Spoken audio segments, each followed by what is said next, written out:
Quick, let me pitch you on Uchouten Kazoku, the Eccentric family. Early series spoilers ahead. It's a very enthusiastic passion project on the part of Studio PA Works, meaning that the rather impressive production ability they usually demonstrate is on full display here, and it's based off of novels written by the same author as the Tatami Galaxy, possessing the level of snappy, engaging dialogue and cast of entertaining, well, eccentric characters you'd expect because of that. For those of you who aren't somewhat experienced anime fans and therefore don't know what half of what I just said means, this is the story of a young person trying to weave his way through a dense web of social connections, much of them centering around his fixation and infatuation with this woman that has an alluring draw for him.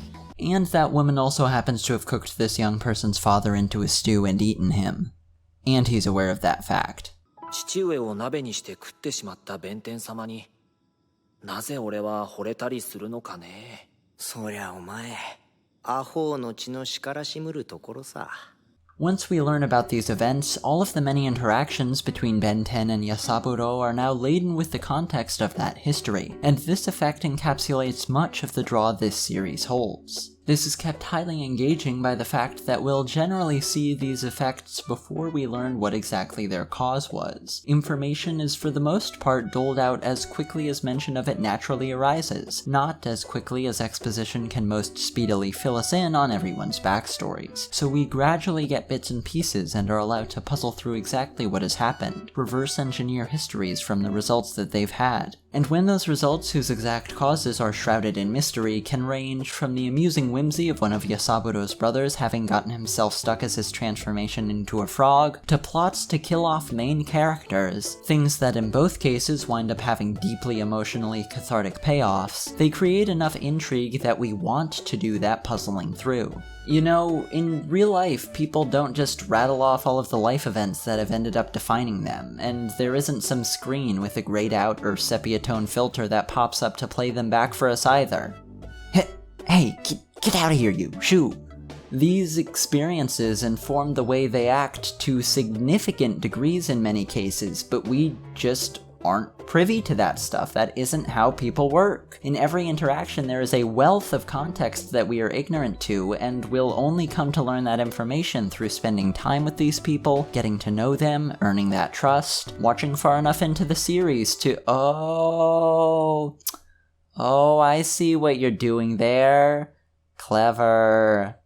It's the perfect thematic conceit for a show like this, with its hugely varied cast of characters that feels like it's sprawled out across the lovingly recreated expanses of Kyoto, with a complex set of relationships and events connecting them. Uchouten Kazoku is about how we come to connect with and learn about the histories of people, and about how different characters deal with the lasting effects of those events, be them physical consequences or a soured relationship. Through our protagonist Yasaburo Shimogamo, we learn how one probably should go about dealing with such effects. The father of the Shimogamo family, Soichiro, has a presence that hangs over the series not only because of the effects his death had, but also due to the philosophy he attempted to instill within his children, and that Yasaburo has taken to the most wholeheartedly. A fun thing is a good thing, he would say, though perhaps that was just his idiot blood speaking. Strongly believed in by Yasaburo, that advice manifests most strongly in what I would call irreverence. His hilariously dry wit is fueled by this irreverence of his, made all the more entertaining because of its contrast with the strictly adhered to tradition and custom held by many of the various people and factions in this series. He scoffs at establishment and authority, but in his defense, only does so up to a point, always making sure to apologize graciously and ask for forgiveness after overstepping the bounds of social nicety by about 4 miles.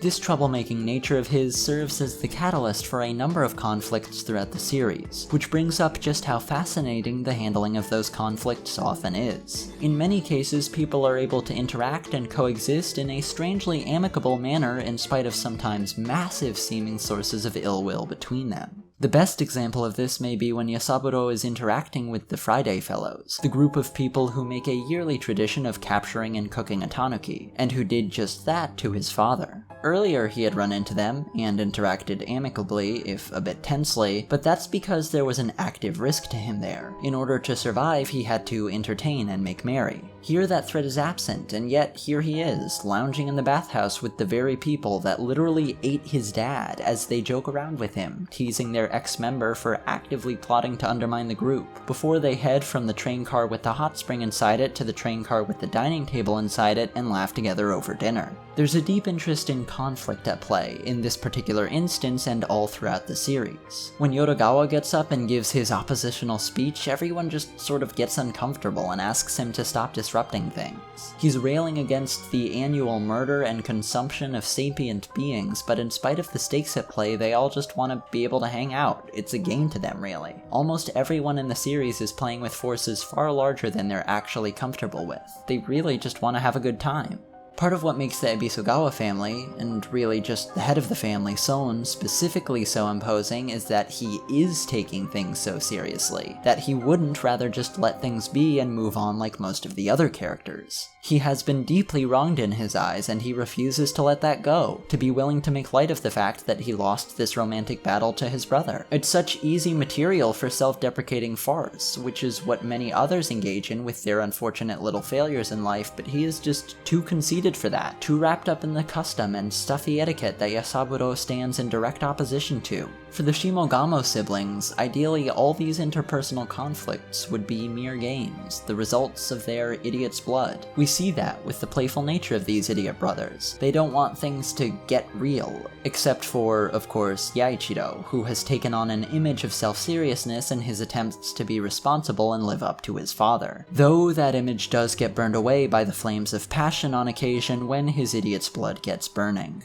Even other conflicts in the anime that lean more serious have this element of farce to them. Ben 10 and the English Gentleman can be dramatic, imposing, and terrifying, but they're also, ultimately, incredibly childish. In their dramatic final confrontation, things go from majestic flames and aerial maneuvering to yanking at each other's hair and Benton sticking her finger up his nostril. Even if this conflict is serious to them, the show and many of those within it who observe this tantrum do not take it seriously. But this desire to make light of conflict is not shallow, quite the opposite in fact. Yasaburo accepts and on some level forgives the people who captured, killed, skinned, cooked, and then ate his father. This is not a decision that one arrives at simply and shallowly.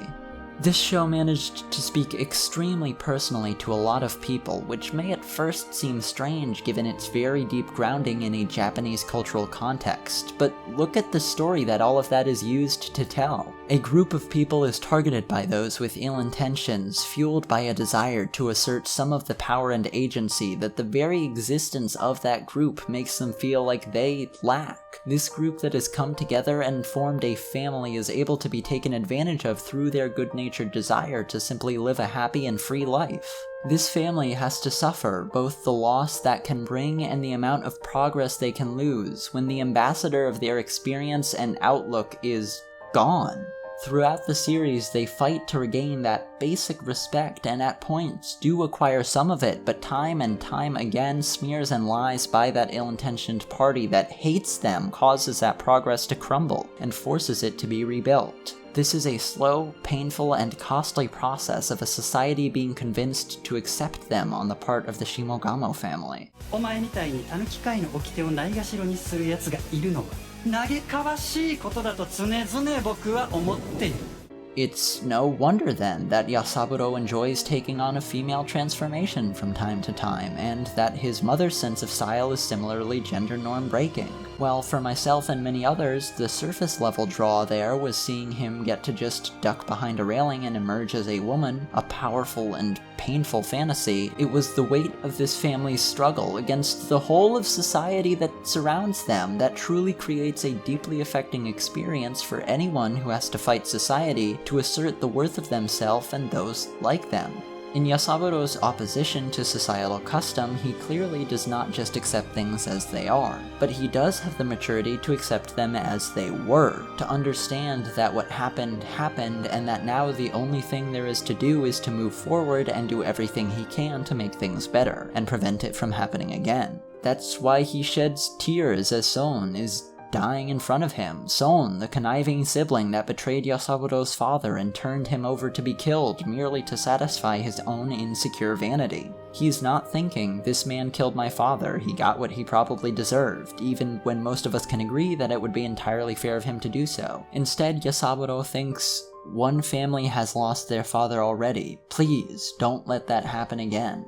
I think that few people empathize with themselves as much as Yasaburo empathizes with others and sincerely hopes for the best for them, even if he might tease them a bit while doing so. The series insistently asks what makes conflicts truly intractable. Why do these interpersonal battles stretch on for generations? It asks them with the urgency of someone grasping to find their alarm accidentally going off on a weekend, desperate to stop the pain, every second longer that it lasts without a solution causing more agony, and making it increasingly impossible to ever be able to return to a state of peaceful rest. The dread that soon enough bad blood will amass and turn the rivers red as they overflow their banks and poison the soil around them looms. But through Yasaburo's goodwill and willingness to sacrifice his own instincts for revenge, he's able to purify those waters. 親父のことは、すまんかったな。済んだことですよ。Heyo, first video back since after my cross-country move here. As I mentioned on Twitter, unfortunately this one got delayed a tad because I spent that 6-hour plane ride throwing up 24 times and had to get met by medical staff upon landing and ambulanced to the hospital. I am all better now, but